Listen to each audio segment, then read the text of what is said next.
Реформата која што ја предлагаме, апсолутно тоа што го отворивме во февруари-март и го слушнавме гласот на јавноста и гласот на бизнисмените, затоа и прагот го зголемивме.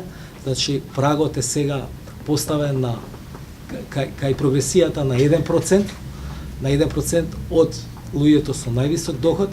По нашите постапки можете да видите дека ние практично го слушнавме гласот и на јавноста и на бизнисите. Исто така, лично цврсто верувам дека ова што го предлагаме е издржано, значи го кажував од аспект едниот таков, да речеме од аспект на колкави се буџетските приходи и можноста да се финансираат тоа што е потребно, јавно здравство, образование, социјала. Овде ја потсетам, ние предлагаме да има 25 милиони средства кои што би се насочиле кон социјални трансфери.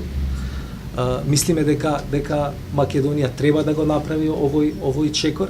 Апсолутно, значи тука сме и да побараме поддршка, но и да слушнеме, значи кои се точно и ставовите на бизнисмени. Мислам дека прагот е доволно високо поставен, бидејќи е сега некаде 3,7 пати повисок од просечната плата.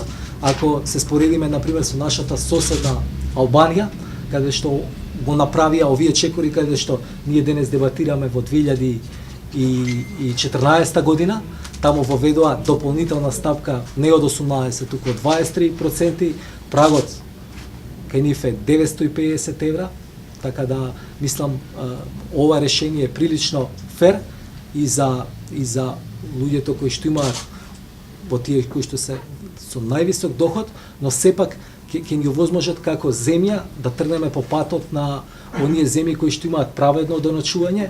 Јас гледам и во јавноста има ова каква идејата, дали е левичарска или не. Само да ве потсетам, во успешни земји како во Америка, каде што имате демократи и републиканци, тамо оданочувањето е прогресивно, со многу повисоки Албанија, се извинувам господин министре, уште во пребараката, ако се сеќавате за оној non-paper, кога беше Албанија беше посочена како земја со висока коруптивна ставка, исто така со висока сива економија, независно од ова кој го спорувате.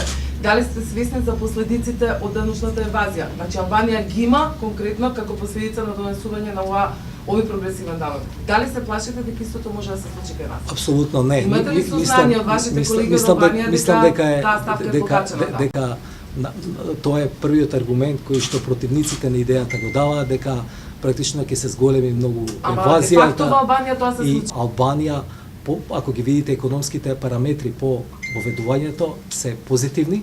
Потоа мислам дека борбата против евазијата е пред се административна, значи како ќе се справите со тоа.